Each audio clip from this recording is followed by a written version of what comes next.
नमस्कार दोस्तों।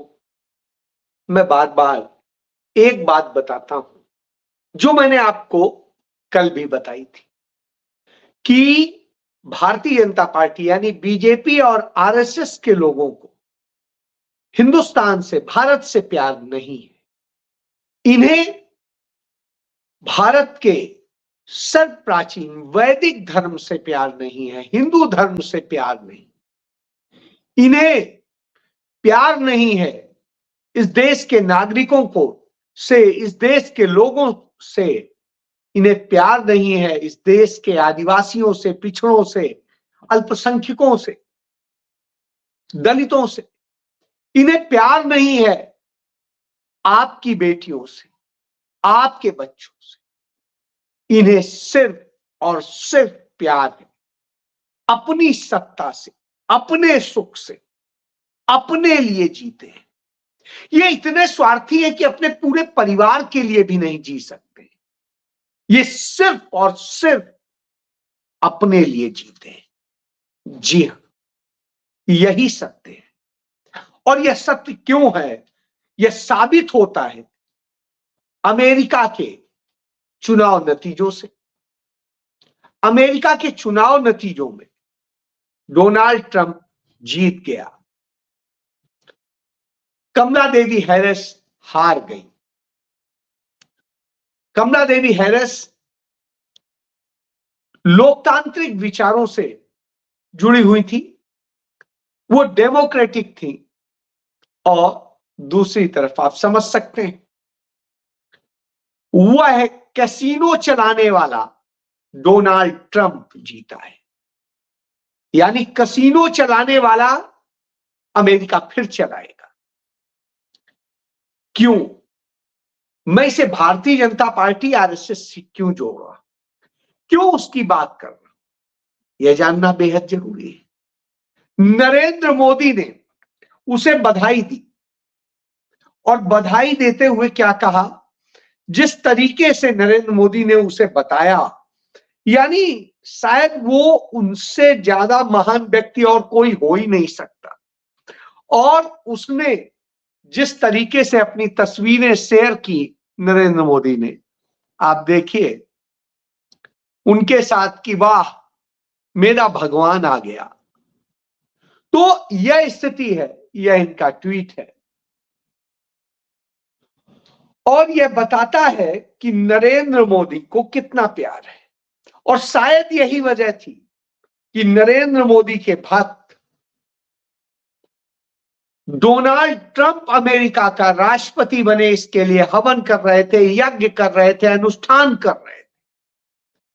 और अमेरिका में बसे गुजराती, बहुत ज्यादा है गुजराती, गुजराती ट्रंप के लिए प्रचार कर रहे थे। उसमें कुछ बिहारी भी थे और उसमें आरएसएस बीजेपी के भी लोग थे। ये सारे जितने थे जो ट्रंप का सपोर्ट कर रहे थे, जो इंडियंस, वो सभी लगभग आरएसएस से जुड़े हुए लोग थे। वो पूंजीवादी विचारधारा के लोग थे और अपने लिए सोचते थे।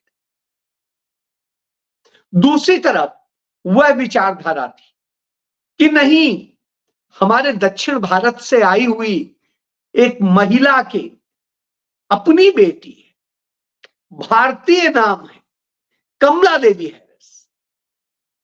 अब आप सोचिए, तमाम सारे भाजपाइयों में आज खुशी की लहर है। तमाम लोग न जाने कैसी कैसी पोस्ट कर रहे हैं और क्या क्या कर रहे हैं। इससे आप समझिए, उन्हें भारतीय राष्ट्रपति मंजूर नहीं था, उन्हें एक महिला मंजूर नहीं थी, उसका सम्मान मंजूर नहीं था। उन्हें तो वही नफरत वाला, जुएं खिलाने वाला, वह डोनाल्ड ट्रंप चाहिए था। वो चाहिए था जो भारत के ऊपर तमाम टैक्सेस लगाता रहा और लगाने की बात करता है। वो भारत का नुकसान करता है। उसने इमिग्रेशन पॉलिसी हमारी खराब की थी और जिसके कारण तमाम इंडियंस को बड़ा नुकसान हुआ था। हम भूल गए। भारतीयों को नुकसान करने वाले को हम स्वीकार कर रहे हैं। क्यों? क्योंकि वो नफरतियों का साथी, वो नफरत के आधार पर सत्ता। यह इस देश का दुर्भाग्य है कि हम अपने देश की भलाई सोचने की बजाय हम उस नफरत में अपने देश की आग लगाने का काम करते हैं, और वही करते हैं। हर विश्लेषण में यह बात आती रही कि डोनाल्ड ट्रंप भले ही नरेंद्र मोदी को अपना मित्र बताता हो, नरेंद्र मोदी उसे अपना मित्र बताते हो, लेकिन वास्तव में वो भारत का दुश्मन है। चलिए, जो होना था हो गया, लेकिन एक दुर्भाग्य भी है लोकतंत्र के लिए कि लोकतंत्र में हो क्या रहा है। 28 जून 1776 को जब अमेरिका आजाद हुआ, एक देश बना और स्वायत्त देश बना, अपने संवैधानिक देश बना, उस अमेरिका ने जो व्यवस्थाएं धीरे धीरे स्वीकारी, उनमें एक बड़ा खुलापन था। हर एक किसी के विचारों को धीरे धीरे स्वीकार किया जा रहा था, कैसे कैसे उसको किया जा रहा था। लेकिन आज वो इतना संकुचित होने लगा है, इतना संकुचन है कि आज उस देश के अंदर भी नफरत और दूसरी भाषाएं हो गई हैं, जैसे हिंदुस्तान में। ये पूरी दुनिया के लिए चिंताजनक है कि दुनिया का सबसे शक्तिशाली देश, दुनिया के सबसे पुराने लोकतांत्रिक देश में से एक अमेरिका, जो सबसे पुराना है, उस देश में जब यह होता है तो निश्चित रूप से बाकी जगह क्या होगा आप सोच सकते हैं, और क्या उम्मीद आप करेंगे। तो यही स्थितियां हैं आज, और ये चिंता पैदा करती है। क्यों?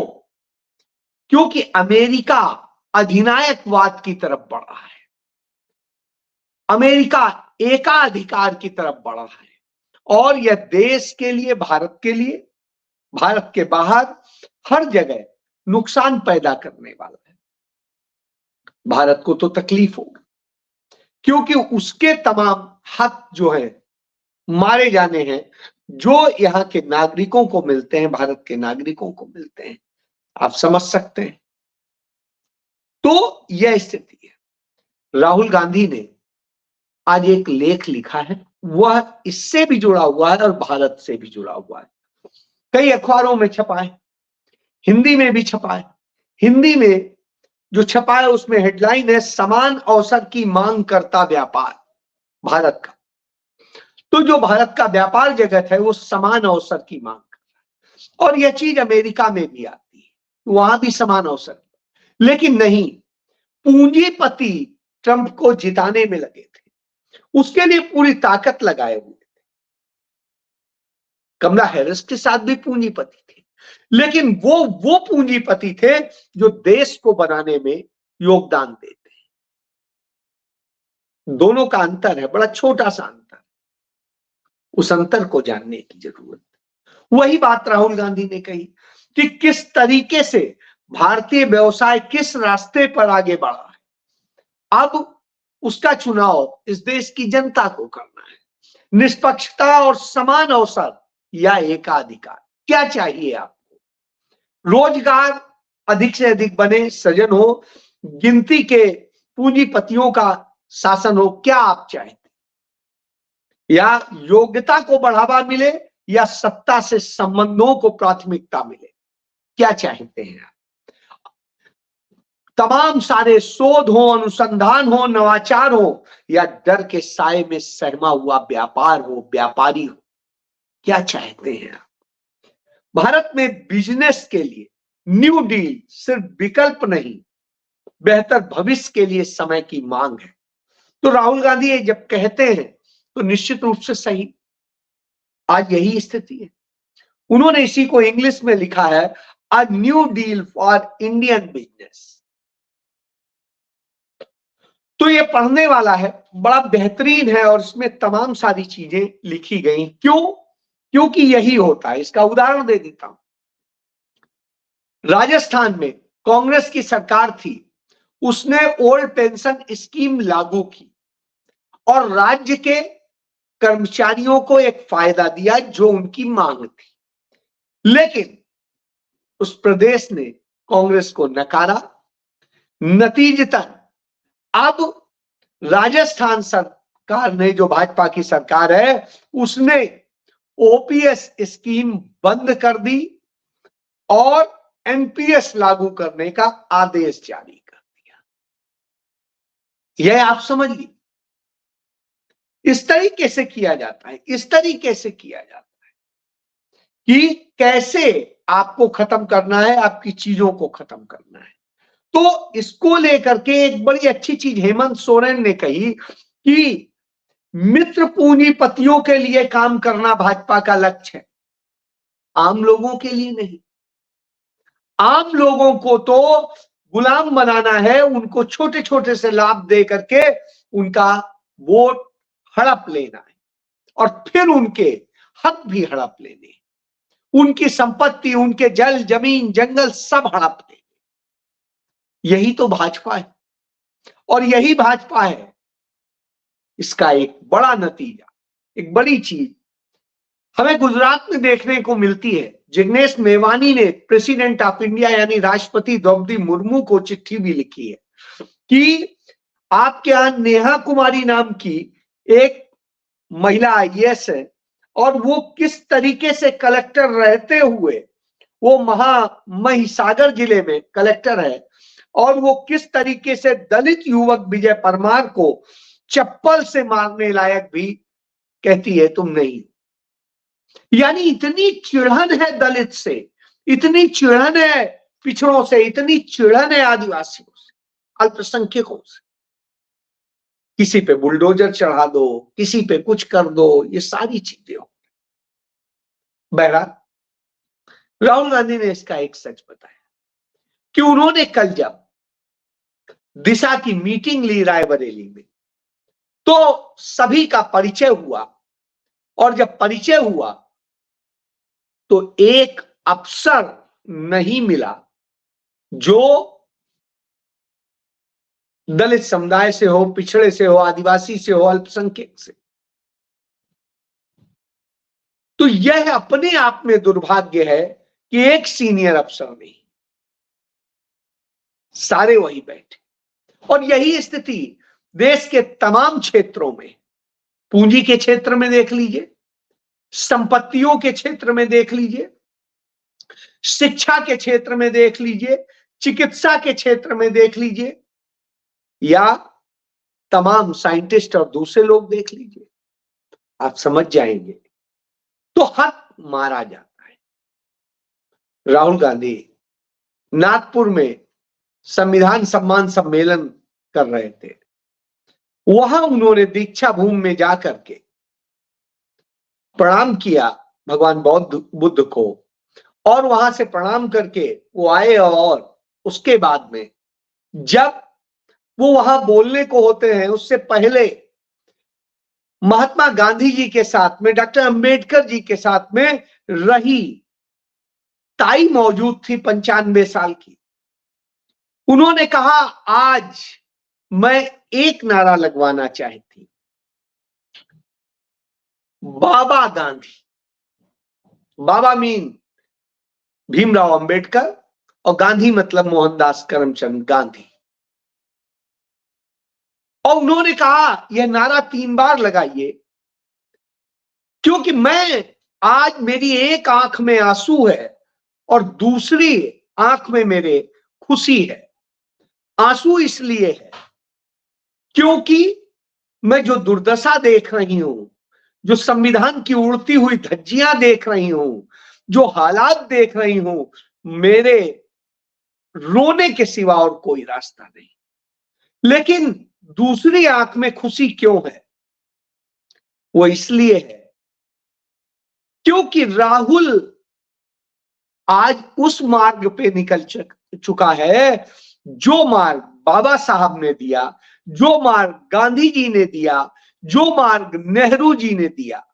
मैंने नेहरू जी से वह सभ्यता संस्कार सीखे, गांधी जी से वह शालीनता, वह प्यार सीखा, अपनापन भाईचारा सीखा और बाबा साहब से उस संघर्ष को सीखा, उन दलितों, पिछड़ों, आदिवासियों, अल्पसंख्यकों के लिए हक दिलाने की लड़ाई को सीखा, तो आज उन सब का एकमात्र संगम राहुल गांधी है।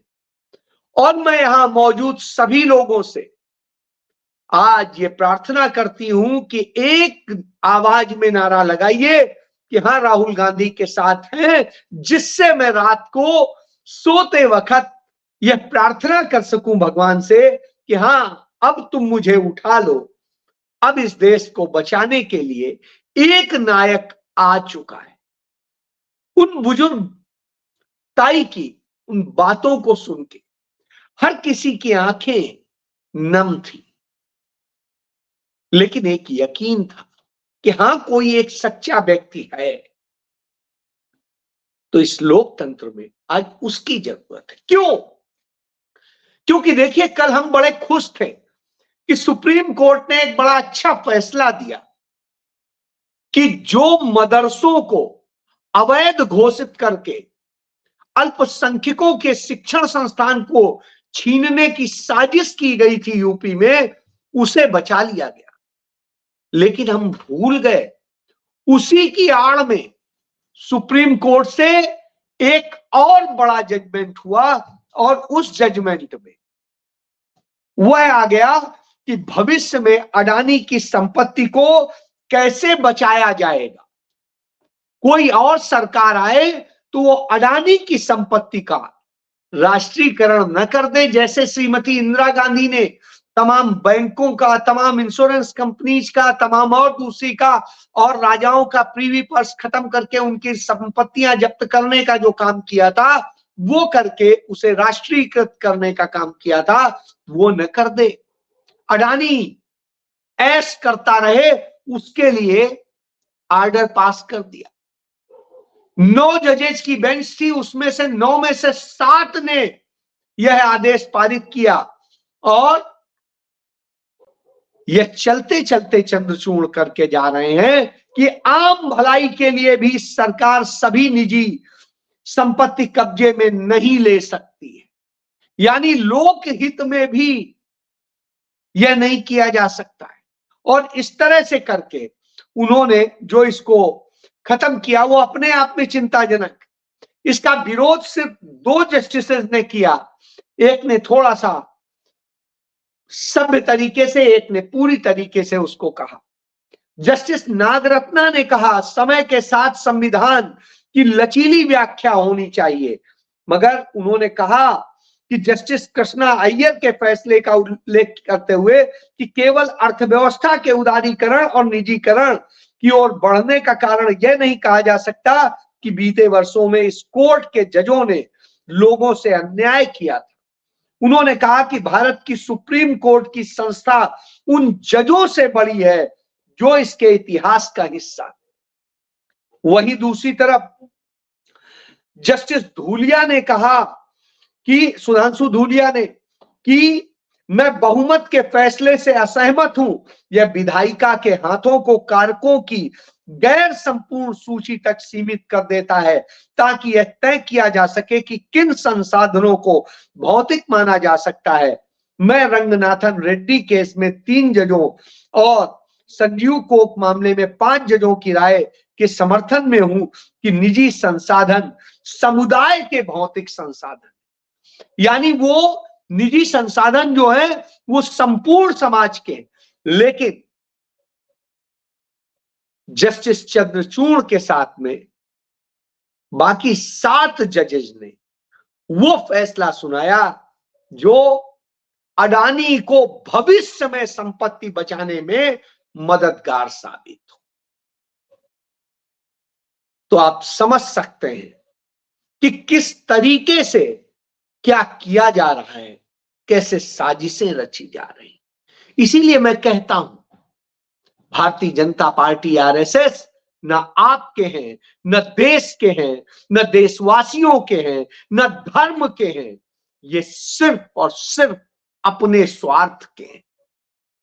इनका एक एक व्यक्ति सिर्फ अपने स्वार्थ के लिए जीता है।